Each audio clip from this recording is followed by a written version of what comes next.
नमस्कार दोस्तों, स्वागत है आपका डोडियास एकेडमी पर। और हम यहाँ पर किरचॉफ्स करंट लॉ की बात कर रहे हैं। और आज की क्लास में एक और महत्वपूर्ण और इंपॉर्टेंट प्रॉब्लम लेके मैं आपके साथ आया हूँ, जहां पर हमको पर्टिकुलर एक सर्किट दिया हुआ है और 10 ओम रेजिस्टेंस में हमें किरचॉफ्स करंट लॉ अप्लाई करना है, नोडल एनालिसिस का यूज करना है और हमें करंट की वैल्यू पता करना है। तो क्विकली हम यहाँ के सॉल्यूशन को देखेंगे, स्टेप बाय स्टेप्स को हम फॉलो करेंगे कि किस तरह से इस तरह की प्रॉब्लम्स में किरचॉफ्स करंट लॉ को अप्लाई किया जाता है। क्वेश्चन हमें दे रखा है, बहुत सिंपल सा क्वेश्चन है और दोस्तों ये आपकी एग्जाम में कई बार पूछा गया है, ये इंपॉर्टेंट क्वेश्चन है, कई बार रिपीट हुआ है, इसको एक बार देख ले। और हम यहाँ पर एक बार फिर स्टेप बाय स्टेप सीखेंगे किस तरह से केसीएल अप्लाई किया जाता है, किस तरह से नोडल एनालिसिस को यूज किया जाता है। सबसे पहले हम सर्किट में node number of nodes identify करते हैं। So let us figure out how many nodes are there. उसके पहले हमको यहाँ पर कुछ पॉइंट्स एज्यूम करना होंगे।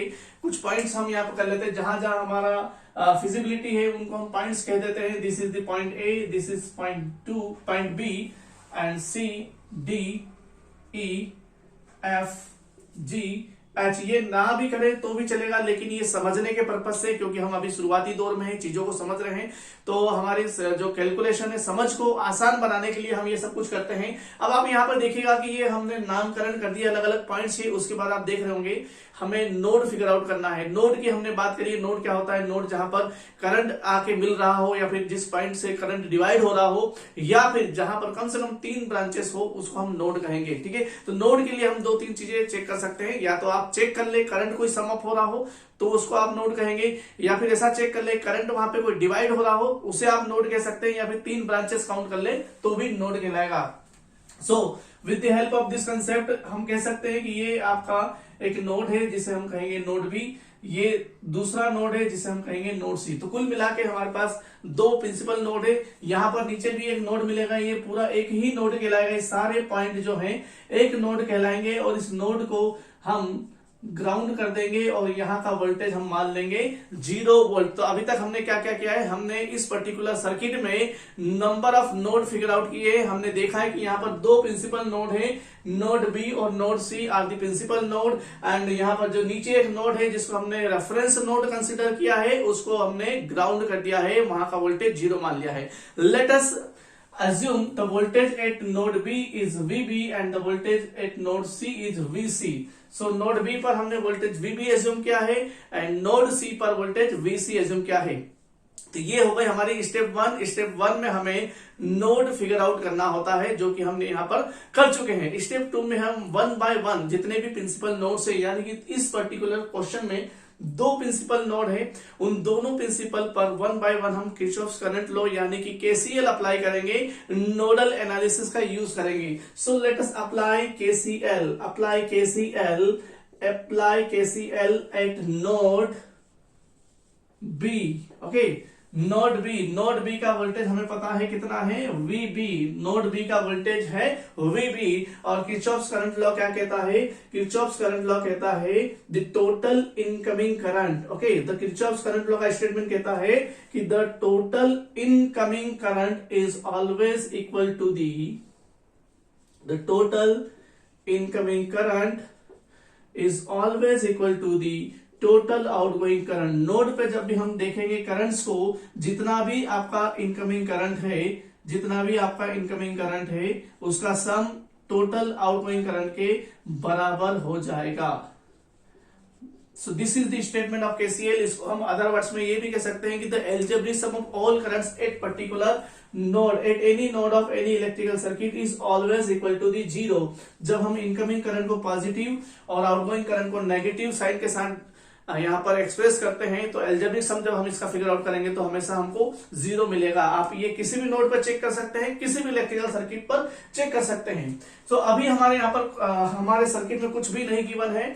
जब हमें क्वेश्चन में कुछ भी नहीं गिवन हो तो हम कंप्लीटली फ्री होते हैं अपने अकॉर्डिंग चीजें एज्यूम करने के लिए। एंड जहां पर हमें जिस पर्टिकुलर पॉइंट पर ब्रांच पे क्लू गिवन होगा, उसकी हेल्प से हम चीजें और आगे एज्यूम करेंगे। सबसे पहले हमको यहाँ पर फिगर आउट करना होगा, नोड बी पर हम केसीएल अप्लाई कर रहे हैं, तो नोड बी पर करंट कौन सा इनकमिंग है कौन सा आउटगोइंग करंट है ये हमें यहाँ पर देखना होगा। ठीक है, हम जानते हैं करंट हमेशा बैटरी के नेगेटिव टर्मिनल से पॉजिटिव टर्मिनल की ओर फ्लो होता है। तो जहां आपके पास बैटरी है वहां तो आपको मदद मिल गई कि आप इसकी हेल्प से करंट की डायरेक्शन फिगर आउट कर सकते हैं। बैटरी का नेगेटिव टर्मिनल नीचे की ओर है, पॉजिटिव टर्मिनल ऊपर की ओर है, मतलब आप ये कह सकते हैं कि करंट नीचे से ऊपर की ओर फ्लो होगा। इसका सीधा सीधा मतलब ये हुआ कि करंट नोड बी पर आ रहा है। So this is the incoming current. ठीक है, ओके, यहां पर इस ब्रांच में और इस ब्रांच में हमें कोई भी क्लू नहीं गिवन है। तो जब हमें कुछ भी नहीं गिवन होता है, कोई क्लू नहीं होता है, तो हम बिल्कुल ही ब्लाइंडली एज्यूम कर सकते हैं कि ये करंट आउटगोइंग है। ठीक है, तो हमने एज्यूम किया कि this is the outgoing current and this is again outgoing current, यानी कि कुल मिलाकर यहां पर नोड बी पर एक इनकमिंग करंट है और दो आउटगोइंग करंट है। हमने माना कि this is the current I1 which is incoming and this is the current I2 which is outgoing and this is current I3 which is again outgoing current, यानी कि I1 is the incoming current, I2 and I3 are the outgoing current. So number one is the incoming current and two currents are the outgoing. So total incoming current is what? Total incoming current is I1, which is equal to the total outgoing current. Total outgoing current is what? I2 plus I3. So simple. Total incoming current is always equal to the total outgoing current. Incoming current है I1, outgoing current है I2 and I3. So I1 is equal to the I2 plus I3. Let us write the values of this I1, I2 and I3. So with the help of basic concept, I am going to write the values of this I1, I2 and I3. So I1 is what? हम जानते हैं कि current हमेशा higher potential से lower potential की ओर flow होता है। ठीक है, अगर हमें करंट की डायरेक्शन गिवन हो तो हम ये कह सकते हैं कि करंट के लेफ्ट साइड में पोटेंशियल हायर होगा और राइट साइड में पोटेंशियल लोअर होगा, यानी कि यहां पर इस पॉइंट ए पर वोल्टेज जो है वो ज्यादा होगा। पॉइंट ए पर वोल्टेज कितना होगा? क्योंकि यहां पर 20 वोल्ट की बैटरी लगी हुई है, इसका मतलब ये हुआ कि यहां पर 20 वोल्ट होगा और नीचे -20 वोल्ट होगा, ये हम जानते हैं। ठीक है, सो पॉइंट ए का वोल्टेज हुआ +20 वोल्ट, पॉइंट बी का वोल्टेज हुआ VB एंड करंट को अगर हमको लिखना हो, करंट ओम्स लॉ के अकॉर्डिंग हम कहते हैं current voltage divided by resistance. जिस ब्रांच का आप करंट कैलकुलेट कर रहे हैं उसी ब्रांच का वोल्टेज डिवाइडेड बाय उसी ब्रांच का रेजिस्टेंस। इस ब्रांच का वोल्टेज क्या हो जाएगा? 20 - VB। इस पर्टिकुलर पार्ट के बारे में हम बात करें तो 20 - VB। So voltage is 20 minus VB and resistance is 5. So current will be 20 minus VB divided by 5. So this is the I1 and this I1 is equal to the I2 plus I3. So let us write the value of I2 and I3. So I2 is flowing between VB and VC. Again current हमेशा higher potential से lower potential की ओर flow होता है। इसका मतलब ये हुआ current B से C की ओर फ्लो हो रहा है। इसका मतलब हम ये कह सकते हैं कि voltage at the point B is higher than at voltage at the point C. That means VB is greater than VC. इसका मतलब क्या हुआ है? इसका मतलब यह हुआ है कि this VB is greater than VC. and यहां पे हमने क्या कंक्लूड किया था? 20 volt is greater than VB. ये हमने बातें कही थी। ठीक है, okay, so with the help of this concept I am going to write the correct expression for this current I2, which is equal to the VB minus VC divided by what? Divided by the resistance, and the value of resistance is 10 ohm. So VB minus VC divided by what? Divided by 10. So this is the value of current I2. Let us write the value of I3. The value of I3, current is flowing from VB to C. VB to the ground floor, the ground terminal, the reference terminal, reference node at the particular time is this point, the voltage is 0 volt. So current is flowing from VB to 0 volt. VB to 0 volt, that means VB minus 0 divided by 5. Current will be VB minus 0 divided by 5, यानी कि मैं इसको लिख सकता हूं VB divided by 5. So this is the mathematical expression of KCL, and let us solve this expression. Let us solve this expression. So it will be 20 minus VB divided by 5 minus ये मैं equal के इधर जो right side में term जो लिखी है इनको उधर ले जाऊंगा तो ये हो जाएगा minus VB minus VC divided by 10 minus VB, okay, the minus VB divided by 5 equal to the 0. Let us take the LCM. So LCM will be 10. LCM will be 10. So it will be 40.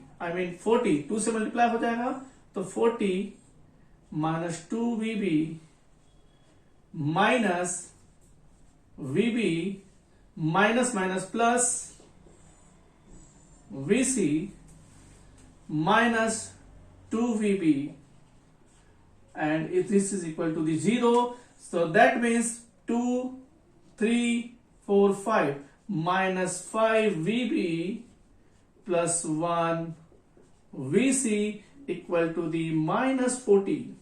I can write this equation as 5VB minus VC equal to the 40, and this is the equation number 1 which comes from the node B. So this is equation 1, and now we will again apply the Kirchhoff's current law at node C, and by applying the KCL, by applying the nodal analysis at node C, we will get the second equation.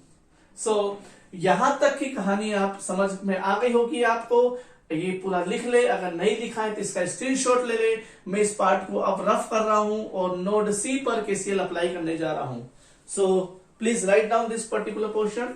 Okay, अब मैं इस part को जरूरत नहीं है, मुझे इसको rough कर रहा हूं और यहीं पर मैं अब नोड सी पर केसीएल अप्लाई करेंगे। So let us apply the KCL at node C. Before we are going to apply the KCL at node C, we need the currents and the direction. So यहाँ पर आप देख सकते हैं C पर एक current आपको दिख रहा होगा, इनकमिंग करंट है, बाकी दो करंट हमें लिखना होगा। ठीक है, सो एक करंट इस ब्रांच से आएगा, इस ब्रांच में बैटरी दे रखी है, जहां पे बैटरी होती है हम कह सकते हैं कि बैटरी के नेगेटिव टर्मिनल से पॉजिटिव टर्मिनल की ओर करंट फ्लो होता है। That means current will be incoming current, and I1, I2, I3 के बाद इसको मैं कह सकता हूं this is the I4 current which is incoming current. And now let us come through this particular 5 ohm resistance that there is no glue, so we will consider this current is the outgoing current and this will be I5. So at particular node C, the I2 and I4 are the incoming current and the I5 is the outgoing current. So I'm going to write the statement of KCL at node C. The total incoming current is always equal to the total outgoing current. Tick tock. Okay, tick tock से याद रख सकते हैं, total incoming current is equal to the total outgoing current. So what is the total incoming current? I2 and I4 are the incoming current. So I2 plus I4, this is the total incoming current, and I5 is the outgoing current. So this is the expression. Now let us write the values of this current. So I2 की value हम already calculate कर चुके हैं। I2 की value हमने थोड़ी देर पहले ही यहाँ पे कहीं लिखी थी। This is the value of I2 which is VB minus VC divided by what? 10. VB minus VC divided by 10. And what is the I4? Again, current always flow from higher potential to lower potential. Current is flowing from right to left. That means the point, this particular point is at higher voltage and this particular point is at lower voltage, and the voltage of this particular point is plus 10 volt, because we are having the battery and the plus terminal is the upside. So this is the 10 volt. This is the plus 10 volt and this will be VC. So 10 minus VC. We have to write 10 minus VC divided by 5. The current is always voltage divided by resistance, and voltage in this particular branch is 10 minus VC. So this will be 10 minus VC divided by 5, which is equal to this one, VC minus 0, because this is the ground terminal, this is the reference node. The value of voltage at particular terminal is 0 volt. So VC minus 0 divided by 5. So VC minus 0, no need to write the 0, divided by 5. So let us rearrange these particular variables. So we will have VB minus VC divided by 10 plus 10 minus VC divided by 5 minus VC, ये equal के इधर है, उधर ले जाएंगे तो minus VC divided by 5 equal to the 0, and let us solve this particular equation with the help of LCM, the LCM will be, मुझे इस इक्वेशन की जरूरत लगेगी अभी, तो मैं इस इक्वेशन को अभी थोड़ी देर के लिए यहां पर लिख लेता हूं। जब मेरे पास कंप्लीट सॉल्यूशन आ जाएगा तो इस इक्वेशन की मुझे जरूरत लगेगी 5VB minus VC equal to the 40. This is equation 1 and we will consider it by having the equation second also. So let us rough it. So again the LCM is 10. LCM is 10 and this will be VB minus VC. This is VB minus VC and this is again 20 minus 2VC and minus again 2VC. Okay. So LCM लिया हमने. This is equal to the 0. ये 0 किधर आ जाएगा? 0 हो जाएगा. And we will have what? We are having VB only. And minus VC, minus VC, minus VC, which is minus 5 VC equal to the minus 20.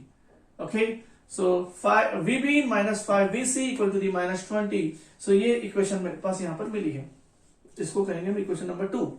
So basically we are having two equations.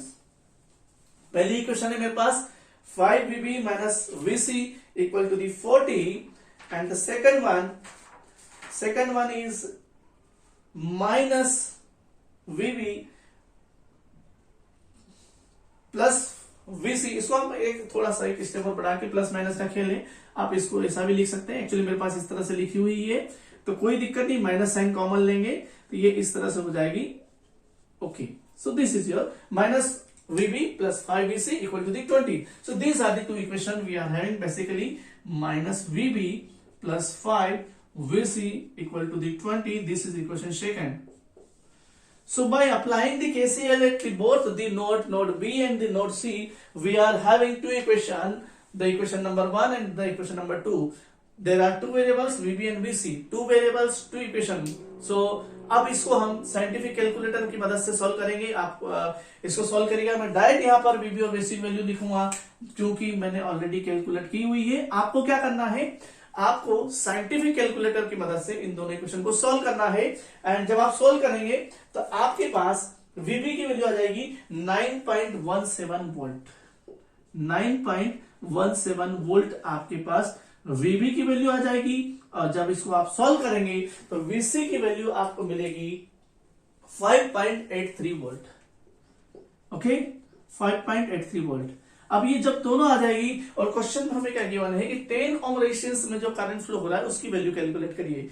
And the I2 is flowing through this 10 ohm resistance. And what is the expression for the I2 is VB minus VC divided by 10.